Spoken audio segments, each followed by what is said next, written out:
What's up guys, Asian here again with another PTS video, and today we are going to be going over the sword and the dagger on a dual wield stamina DPS. And in this instance we're going to be testing things out on a Nightblade, and did do several different versions of this test so we can get a better sense of where things stand. So why are we taking a look at the sword again? The sword has traditionally been considered one of the weaker options when it comes to dual wield weapons. Your options for dual wield weapons are dagger, sword, axe, and mace. Mace is generally regarded to be the worst out of all four options because you can generally hit the penetration cap without needing the additional penetration from the maces. Then swords are typically going to be the second weakest just because they only add damage done, which is not all that powerful when you consider all the different sources of damage done that you already have. Axes come in second. The bleed damage is fairly nice because it also ignores resistances, so it's a little bit inflated on a parse, but even in a situation where you have the full penetration value, it still ends up being a pretty nice DPS increase. And then daggers are normally regarded to be the strongest option, mainly because of the way that crit chance interacts with major force, which gives you increased crit damage, which gives you a larger DPS boost over the other options.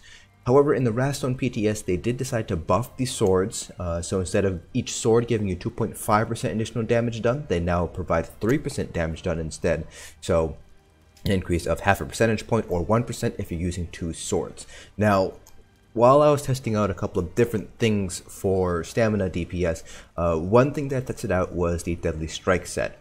With that set, because you had to go into Vlasterius and you basically gamble for boxes to try to get weapons, I was only able to get a dagger and a sword. So in order to keep tests consistent between Deadly Strike and the other sets that I was comparing, mostly Advancing Okada, I also kept with a dagger and sword. Now at this point, I had already done a few Advancing Okada parses using the traditional double dagger.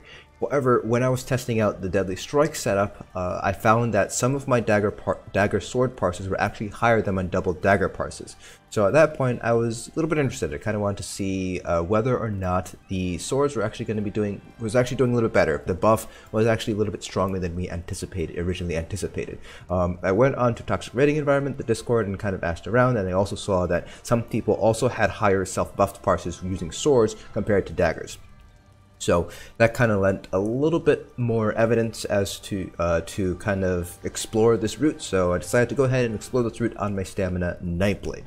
So I did two different tests, mainly because I wanted to see whether the additional crit chance from Khajiits affected the outcome. So Khajiits get 8% additional crit chance, weapon crit and spell crit. So the kind of question I wanted to make sure was, does the additional crit from Khajiits kind of outweigh, so to speak, non-crit races? So I compared it to a Bosmer, and I then did the test again on a Khajiit. I did two daggers, and then dagger sword, and then double sword, and then compared the parses together with all the averages.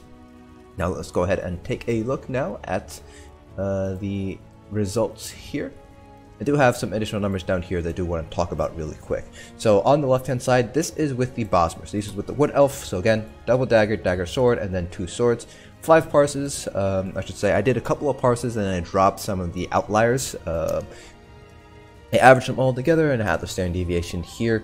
So you can see double daggers does seem to pull ahead on a Bosmer here with 51k with the 2x dagger, 50.4k with dagger sword, and 50.7k with the 2x sword, with a difference of about 0.6 to 0.7 of a percentage point. So it does seem like if you're on a non-Khajiit, double daggers is still winning out, at least on a self-buff parse. These are self-buff parses, and I'll kind of explain why that's important once we go over the Khajiit parses. So the Khajiit parses are over here on the right-hand side. Again, double dagger, dagger sword, 2x swords. And I was using Neuron Infused for this, so Neuron on the main hand, Infused on the offhand, and I did have the Poison Enchant on that infused hand, offhand.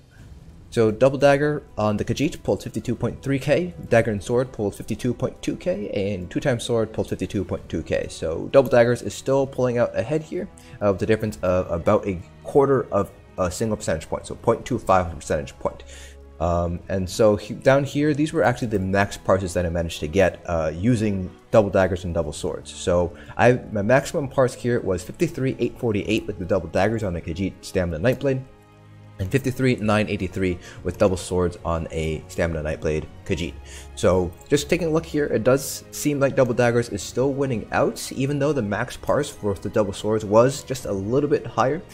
these are self-buff parses, so Stamina Nightblades have access to Major Fracture and Minor Berserk, so as well as the 10% additional crit damage, which is fairly important when you're talking about crit, again, double daggers versus the damage done from swords. So with the self-buff parse, we don't have access to Major Force or Warhorn buffs. And that does play a difference, because the additional 10% crit from the double daggers is going to increase your crit damage modifier when you have that damage Major Force taken into consideration. And generally speaking, increasing your crit modifier is a more reliable way and is a little bit of a larger increase compared to other increases. So even though the 2x sword does give you a total of 6% additional damage done, it still is likely not going to outweigh the scaling of Major Force when you have that additional 10% crit from having 2 daggers. So that's kind of where it stands right now. Double swords definitely did get a more significant buff than we initially imagined. So if you were running one sword, you get a 0.5% additional damage done compared to on live right now, and it does seem like it is actually pretty decent. Now, I did not test Dagger Axe because, again, it is slightly inflated on the dummy because it believes ignore resistances entirely. So in order to get a more comparable comparison, I would have to do basically take a look at their penetration, figure out how much additional damage all of my abilities would do, and then adjust accordingly. So that's a little bit more involved there.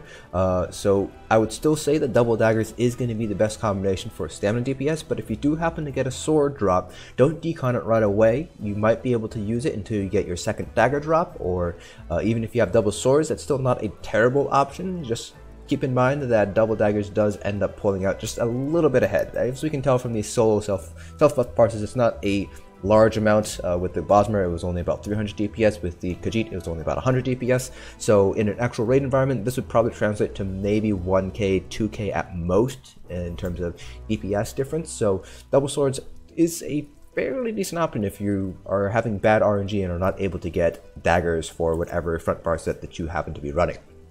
So that is it for this video. Hopefully you guys found this informative. Let me know down in the comment section below if you would like me to do Dagger Axe parses and do the mathematics behind kind of figuring out how penetration works out and whether double dagger is better than Dagger Axe, especially on Khajiits or non-Khajiit races.